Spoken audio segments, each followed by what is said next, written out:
So sometimes I have sensitive conversations with investors and they think it's like weird the way that I handle it. But again, I just explain to them, this is to protect you and to protect me. If you're on your phone and all you have is, your mobile device, if you have a conversation on Signal, that's an app that you can use to text, send video, send images, and it's fully encrypted. Also, I actually use Signal for my team calls on my computer because I dealt with that data mining issue in the past. But like say if I have a Zoom call with 50 people on here and someone doesn't have, I use a VPN. That's another thing that we do. That's again, so if you're having sensitive conversations, even like I have a cousin, that's going through a divorce and he's coming after her and the kids. And I sat down with her and showed her, this is how you can have conversations with your mother. So your mother knows when you're coming and he doesn't know when you're coming or where you're going. That's really important, for her to have protected conversations.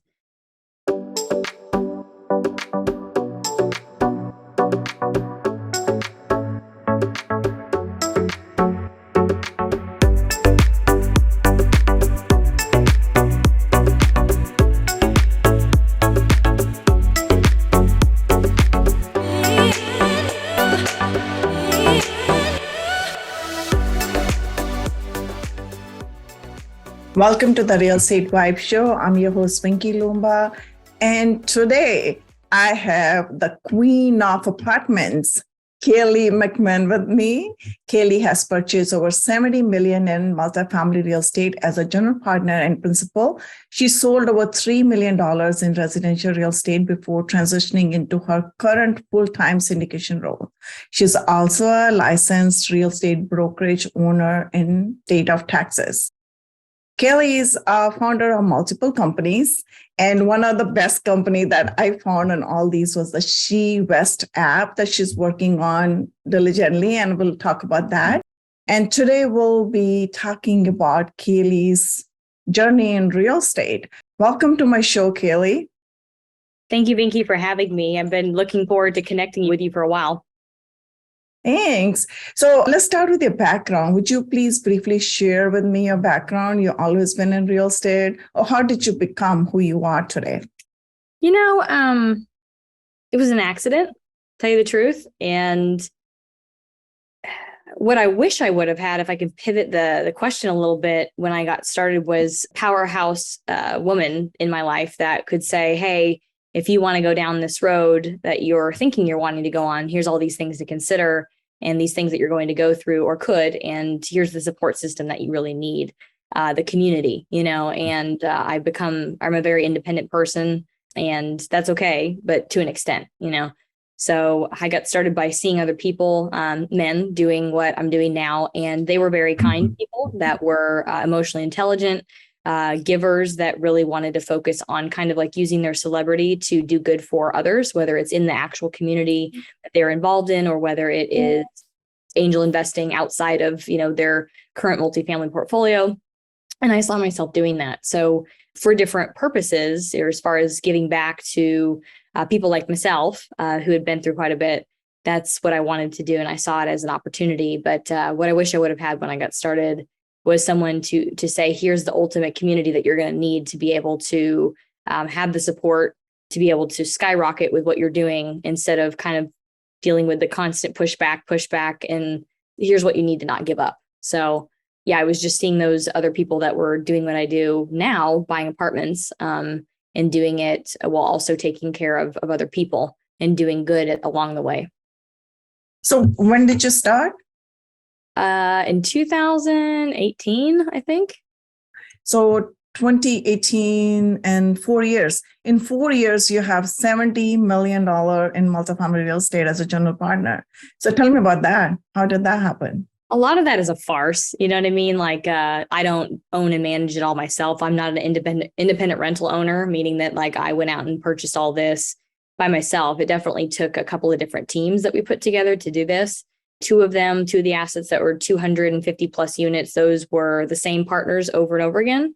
And they treated me with equity as far as caring about what I thought should be implemented in the property, things that we were doing as far as controlling risk.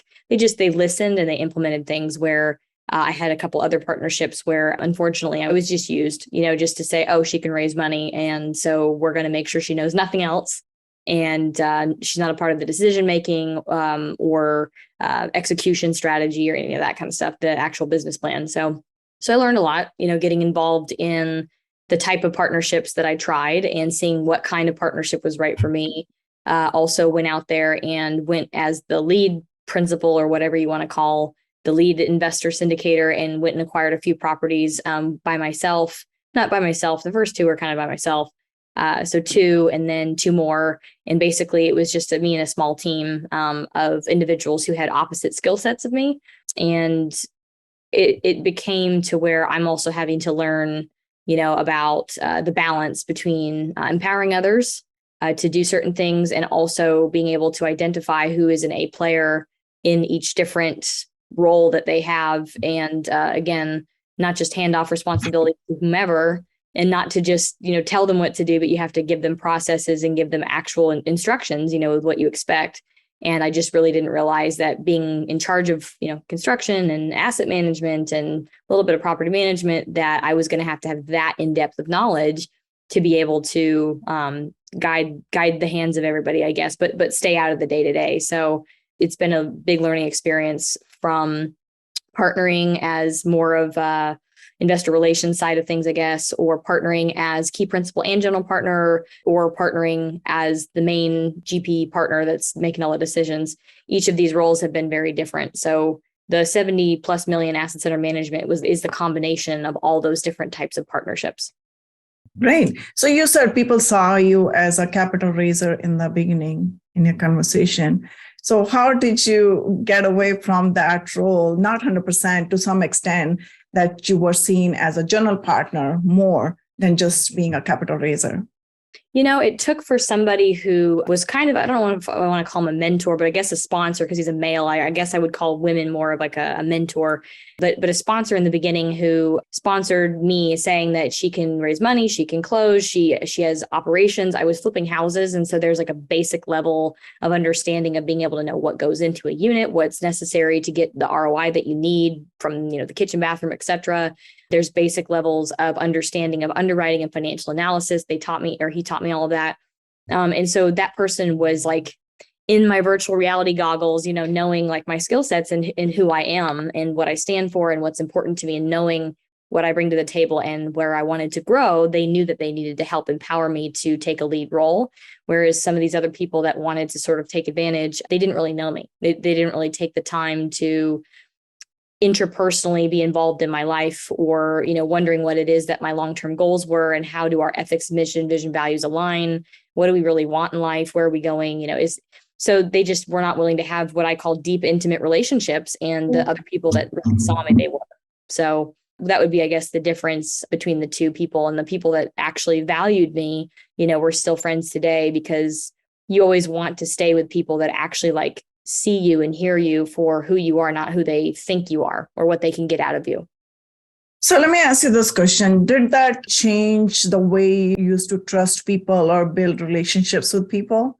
And how did that affect you now? Because you're able to differentiate between the two set of people, right? One that you use a term being used, and one is just like they saw the potential in you. So how would you gauge that? So you're engaging with the right crowd or the right people? That's a loaded question, truly, because that's like there's a level of like friendship vetting people just as a friend. There's a level of vetting people as you're financially in bed together. It's a whole nother level of DD or due diligence you got to do. And then there's a level of, someone that's kind of guiding you, I guess, as a sponsor. Some people would call them a mentor, and seeing kind of what they have produced and what they have done. And, so each person takes their own set of filters, I guess, that are necessary to apply. And that's been a big learning process. I still struggle with it. There's still times where somebody will sell themselves to me on their abilities, and I do a light check on them. A lot of the time it's because they're women, and I'm like, I just want to do this, and support other women, but the same filters have to be applied. So, when it comes to a friend, it's more about just watching, words and actions. So it takes time, to be able to watch, do they match? Do they not? Can I trust this person? So I've taken a step back. When I partner with someone, typically I know them like a year and a half plus, and we've been to each other's houses. We travel together. I've seen them stressed. It's important And then I want that plus for a business partner, I want that plus also seeing their track record and what they produce. And then also seeing how they handle stressful situations. Do they take their anger out on other people? Do they keep everybody in communication?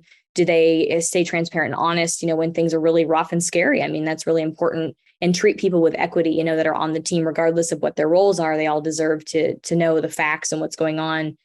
So that takes time, and for them to be willing to let you into their life to that level, to where you can have that level of intimacy with them, to understand like who they are and their behavior patterns and how they treat other people. In addition to that, one thing that sounds kind of cheesy, and I used to go, yeah, I get it, but we really don't understand the actions tied with these words, is that we're told, okay, what is the phrase? We are supposed to trust but verify. That sounds cool, but like there's no college class on how to actually verify somebody's character, their intent, their past business history, if they've been in multiple different industries and they're hopping industries and getting into this, for example. So I've had to learn a method to be able to track all of that and see like, okay, if someone behaves like this over here, they're going to continue, and you can't change their character or their behavior patterns. But knowing is enough to make that decision of, do I want to financially get into bed with this person? And so that applies to not only multifamily, but just business in general, if you're going to partner with somebody. So through a lot of pain that I've been through, I've learned that, you can only Google so much. And so that's actually how my big sister security company was founded or started, was out of a personal need or use case that I had to be able to keep other people that were squeezing me or abusing me, to keep them accountable for the things that they had done multiple times to other people. And other people don't know how to push back or how to protect or be able to take care of themselves, I guess, in that kind of situation when you're being bullied or when you're being threatened or mistreated. And so that was the ability for me to set up these systems where I could really see them and see their past actions, behaviors, even if it's hidden, like on the dark web, for example. No one would ever see that. Or, for example, lawsuits that didn't actually produce any kind of suit. It was settled outside of court or not, you know what I mean? Like there's no way to track all that stuff on Google. And so for me, being able to have access to that kind of information, it helps me, number one, make the decision before partnering. And then two, if you've already partnered, it also helps when things are not going well, or they're mistreating you, or they're using you, for you to say, hey, you did this, you did this, you did this. I see you. So you can either back off and treat me right, or things are not going to go in your favor because the truth is going to come out. So I only go that far, again, when someone is hurting me. So that's been a big thing for me, to be able to have, not to lack having fear of getting into new business partnerships, but also me being able to see people, and meet them where they're at, or not, or don't meet them and be like, okay, I see you. That's great. I'm going to go left. I like that. So would you be able to share with us some of the tools that you're using for the verification? You said trust and verify, and you say you cannot find all the information on the Google, or is it like something secret? Yeah, I mean, it's not secret. It's just, I'm trying to think of how much I can say, because if this is going on to public media or whatnot, I've also tried to figure out a way to articulate what it is that we're doing with the data. So it's essentially data. And whenever you have data on people's behaviors, what they do over time, for example, if I was to look at somebody and say, okay, I'm going to look at your Facebook record of everything you've ever done, and if I was to print out your history, it'd be like this thick, but I'm able to compress it all into one report, if you will, so I can track all of the things that are repeating behavior patterns. And then again, like I said, some things that are on the dark web. So it's several different tools, but really, to keep anonymity and to be able to keep, the what we're able to do proprietary, I suppose. That's more of like a conversation I could have with someone who's interested on an encrypted format. For example, like if you didn't know, Signal app is a place that you can have conversations, text messages, video calls, for example, that no one could ever get into those. Even the CIA, they cannot interrupt or use information from those free-flowing conversations. Same thing with encrypted email. Like if you are sharing investor email information, it's very important to me to use like Proton Mail or some other encrypted server, because you're sending wiring instructions, you're talking about investments, you're talking about finances of somebody, like very sensitive information that if you're data mined, for example, that can financially ruin either party. Or someone could track, where, if you have an investment coming, where all the funds are going, they're all going to be going into one account under one LLC. And if someone knows that, like they can loop in and send false emails to people, for example, to collect funds. That happened, $288 billion worth of stolen funds during 2020. Because of just that was getting into email conversations with title companies or escrow companies. Incredible. So point is that a lot of the information I can share on like a one-on-one consultation. I'm starting to call this a fortress method or a fortress strategy when it comes to, protecting what it is that you're doing in business. And that's something that we're starting to provide as a part of the membership to our Women Who Invest Council. I know that particularly when you have a big mission or when you make a bunch of money, there's something to come after. And so exactly. as you grow, don't be too mad about it, because it's like, well, you're doing something, you know what I mean? So I've dealt with like a billionaire here in Dallas, and she's done amazing things with tech and fashion. And she was, being followed and stalked and extorted and dealing with things that at some point when you actually are, again, making a difference or making a bunch of money, someone wants a piece of it, and they think by abusing you, because it's a free thing they can do. That's true. Yeah. Hackers are always step ahead of you anyways, that they can literally, I've met people that run a business or they make money for a living by like abusing people, and so that's not okay. And so in that situation, we're able to deal with the threats, not quite proactively, but enough to get rid of them. But that will happen, as you make it in business. And so I want to see more women, not like I got to a point in my life where I was like, well, either I can stop doing this stuff and back off and go find something else to do because I'm super smart and I can go back to school for AI or whatever, and figure it out.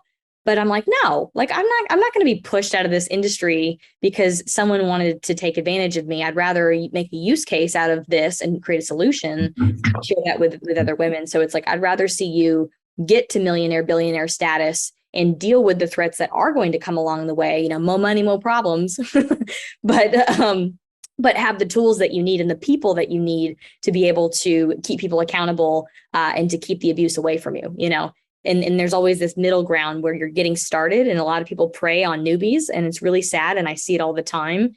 And then there's, you've already had success and they're coming after you. And so what this middle part right here is where people back off and give up, and they just are like, well, I guess that business is not for me because it's just too stressful, or I don't have solutions to these challenges. So that would be something that we can offer these women once they're involved in our program. And again, it has to be in like a private format, in an encrypted call of sorts, to where, and there's only so much I can share as well. So part of it is there's got to be a level of trust between myself and the other person, where they know me and they, again, know my use case, which again has to be shared in private, to understand the capabilities that are available.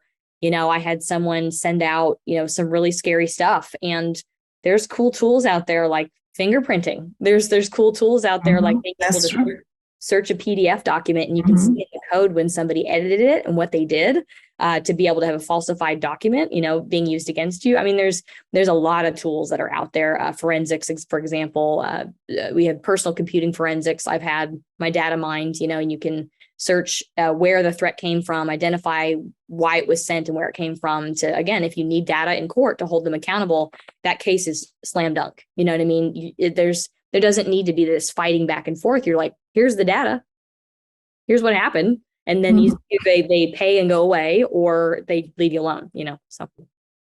Wow. I love that. You said you're super smart, and I echo that. So you have a bachelor's degree in molecular and experiential nutrition. So having this much knowledge about the technology, the dark web, the data science, how did that come about? Share that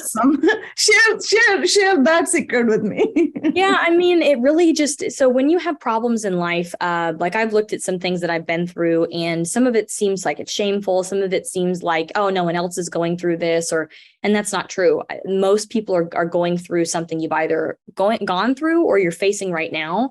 And so there's either you solve your problem and move on in a safe manner where you can continue to feed yourself, for example, for me to continue in multifamily and continue to make money, or, you can create a use case for other people and create a solution and possibly a product, that other people really need. So really it came out of necessity for me trying to deal with, I can't say too much, but like a very high level of bullying. Let's just say it like that with, there's so many legal terms I can apply here. But it was financially bullying me, which also like pissed me off, to tell you the truth, because I'm about financially empowering women. And when you have another woman who wants to literally take away your ability to feed yourself and be able to work, like that is the ultimate unempowering thing that someone could do. Or, when I've had some professionals that I've paid take money from me, for example, finding a legal way to do it, again, same thing. That's like, I'm trying to take that woman and put her flat on her butt, to where she doesn't have anything to get started again. And that's not right. And so I also stand for justice. So for me, it became, how do I solve my problems? Okay. And then meeting someone during the lockdown that, I mean, it's so weird how you meet people, but they saw what I was going through and they're like, I also stand for justice and this is not right. So I want to introduce you to a couple of solutions that are available for what you're going through. And because those produced results and it worked, I no longer was afraid. I didn't have fear anymore of this person. I didn't have fear of trying to continue what I did for work and raising funds and doing deals and partnering with other women. I almost stepped away from that for a little bit, like, maybe this isn't for me. And it helped me to get back, up on the horse, I guess. And so learning about what was available came to me as it happened. It was like, oh, you didn't know this tool is available. Oh, this tool is available. And in your use case situation, each thing that you're going through, here's what they are. And so it just became, oh my gosh, I didn't even know this existed out there. And then so I've done a little bit of research, and you can take some classes online through like Coursera. And there's also, I forgot what it's called, but it's another way that you can take classes. I think it's Coursera, through Harvard and Cornell and some of the other institutions out there. I wanted to learn about artificial intelligence and how essentially what's going on. To wrap up all these tools, there's a couple tools that are pretty like standard, you know what I mean? I guess when you're reading these like spy books, like that stuff's real. So there's these tools. And then also on top of that, there's the ability to hook up these tools with artificial intelligence, where essentially it can help to reduce the amount of time that is spent researching and gathering data. And also, like I said, that file on Facebook, press it down and say, here's the search and here's what it came up with and here's the patterns that exist. And this is how this person's motivated. I mean, like all the things to know how to then make the next chess step forward, So it came from discovery really for me in the process. And then now that is something that I would like to spend more time doing, because I do get a lot of pleasure out of, we had one woman we met with recently that was married to a former, let's just say Exxon, Chevron, let's just say a large oil company executive. Right. They had, offshore accounts, they had offshore properties, they had issues with their taxes. They, net, this person was going through a divorce with them and they were threatening them and then making sure that all of the money was divided away from that person and abusing them. So that got brought to light. And then after the fact, then you deal with what I've dealt with as well, a layer on top of that, where when you don't know how to negotiate and you don't understand that attorneys, like their job when they're representing a client is to write up some kind of document, whatever it is, like a contract or like a whatever. The document is in the other client's favor, and 90% of it can be, maybe 80% of it can be amended or changed, because it's got to have something in there in your favor. And a lot of us, I think we look at a contract, including myself, and you go, yeah, looks good. I think I understand it. I'm going to sign it, and what you really need to do is go back in and say, hey, I have now 50,000 in liability or whatever. If I sign this, absolutely not. You need to change these things, and they'll do it. But that, and then also in the legal profession, pernicious behavior, me having to deal with that, where through certain documents and means and agreements and things, there are ways that attorneys can drop you before trial. They can take your settlement money. They can abuse and yell at the client. They can, there's unlimited things that I've learned through other people who've gone through the same things. And I've just gotten to a point where, in this situation, this client we worked with, it was like a $2 million settlement, and their attorneys took over $210,000. And for what they did, and for the time that was spent being super inefficient, and then us having to step in and actually solve the issues, it was just incredible that they thought that amount of money was justified. So she's now dealing with that and just saying, like, where's the billing? Where's the, but anyway, it's very common practice. And so I'm not a big fan of attorneys. Instead, I'd rather use data to say, here's the facts of what happened and what this person does. Let's go directly to them and give them an opportunity to make it right. And if they don't, then again, we have the data. So if they want to go to court, okay, we've got the data, bad idea, but so out of necessity, I mean, a lot of this.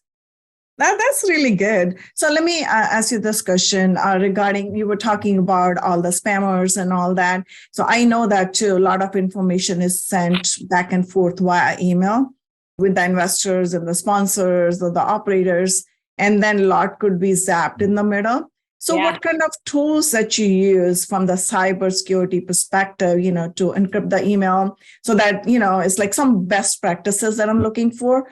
Yeah. So that is helpful for the syndicators or the operators or the investor relations when you're sending out, let's say, for example, your banking information. Somebody can zap that and put their bank account number in there, and the money could be transferred to somebody else's LLC or somebody else's account. That has happened. And the problem there is that, I don't know if y'all know this, I'm sure you do, but in the situation where I've met other sponsors that have gone through the place where old school method to do is like, you don't send somebody like a typed out wire instructions in your message. You take the actual wire instructions from your portal on your bank, you print out a piece of paper, then you put it in your scanner, and essentially you put it like a little, I'll do it this side. You put it with like a little lip in your scanner so that you can tell it's the original document, and like not even stick my finger in there, but like you can tell, and then you can upload that to your portal and no one can edit that information. It's like the real document. However, on the flip side, if you've got questions that involve like, I've got $500 million in an account, if you want to email about that kind of information, or is this correct, or your IRA account numbers or things like that, I know that normally happens in just like Gmail. One really free, easy place to go be able to have an encrypted email server is protonmail.com. You can upgrade your account if you don't want a free one. So you can, like, I do a personal one for free on there. And I believe that you can upgrade for not that much, like $10 a month, to have an encrypted email at your domain. So that way it looks like, your stuff. It looks professional, I guess a lot of people would say. But that is just a place that, like I said, like the CIA can't even get into your email. It's based on a Swiss server that's overseas. And there's a lot of law, Swiss law, I guess, that allows anonymity and some other stuff. So I won't get into that. But that's one free method, whether it's personal communications or if you want to upgrade and do some, Proton Mail should be paying me right now. They're not, but there's a couple of other servers too that are also encrypted. You just want it fully encrypted. Here's an interesting thing. So sometimes I have sensitive conversations with investors and they think it's like weird the way that I handle it. But again, I just explained to them, this is to protect you and to protect me. If you're on your phone and all you have is, your mobile device, if you have a conversation on Signal, that's an app that you can use to text, send video, send images, and it's fully encrypted. Also, I actually use Signal for my team calls on my computer because I dealt with that data mining issue in the past where someone can, I don't know if you've ever let Apple get into your computer. They will, I forgot what it's called, but they get access to your computer and you give them permission, and then they're able to, I can't think of the name of it, but enter into your computer and control your mouse and control your screen and whatnot. They have access fully at that point. Remote access. But you give remote access, you give them permission. But however, there are other people out there through Zoom, for example, that can just do that. Like say if I have a Zoom call with 50 people on here and someone doesn't have, like I use a VPN. That's another thing that we do that's again, free or cheap, like NordVPN is a good one. So it covers up your IP address. And so if you're sending communication or sending wires, there's no way that someone can track where you sent it from, because then they can trace back to, oh, this person must have more money. You know what I mean? So that's another technique, but those are just some free, cheap things. And then FaceTime is actually encrypted. So if you're doing on your Apple device, like a FaceTime, same thing, it's good to go. Also, so Signal, FaceTime, and then those are the two that I use. And then also people will tell you that WhatsApp is encrypted. It's not fully like it's not 100% now. People can still get in, and see your stuff. So if you're having sensitive conversations, even like I have a cousin, you know what I mean, that's going through a divorce, and he's coming after her and the kids. And I sat down with her and showed her, this is how you can have conversations with your mother. So your mother knows when you're coming and he doesn't know when you're coming or where you're going. That's really important, for her to have protected conversations. And there's so many ways that applies. That's true. And cybersecurity is the need of today, and people need to understand that in the real estate business. It's not the old fashioned way of doing things. Like, I really wanted to commend you on your mindset. How you were talking about it was a need, and then you got into technology, having the science background still, because that's what we'll call it. It's a business intelligence, because All the information is out there floating all over the web on the tip of your fingers. And it's the tools that you need to create to access that information and make it meaningful for you. And that's what you did. I'm sorry, we're really out of time, but I wanted to talk to you about the She Vest app before you leave. So if you can talk to me about that, how did you come about that? Because, making a space in male world, I would say, even though it's not the right thing to say, but women, even though we know everything, 90% of the time, we know 99% of the stuff, and we're just waiting for the 1% to be 100% in order to take an action versus men, they know only 10% and they just jump on it. So what is your take on that? If you can share your thought process and why you created this G app. So really what we focus on in general is being able to financially empower women. And that's because we discovered a couple of challenges that no one seems to be focusing on or paying attention to. Number one, is that women know that they need to build wealth, but they're not sure how to. And so it's education, that's necessary, and convenient education. So for example, when we do meetups and stuff like that, there's big conferences, like you've got 3 kids, like how hard is it to get a babysitter, pay for the babysitter, go do your hair, whatever, just all the logistics there. And granted, if you're a single mother, you know what I mean, maybe that's not even a possibility financially. So how do we get education in the palms of women to where they can just look at, oh, how do I do a triple net lease? Okay, how do I build an office building? How do I run a hotel? How do I get into different investment classes inside real estate, because it's such a wealth builder, and doing it in a convenient format. So convenient education is one thing that we really focus on. So that app was part of that.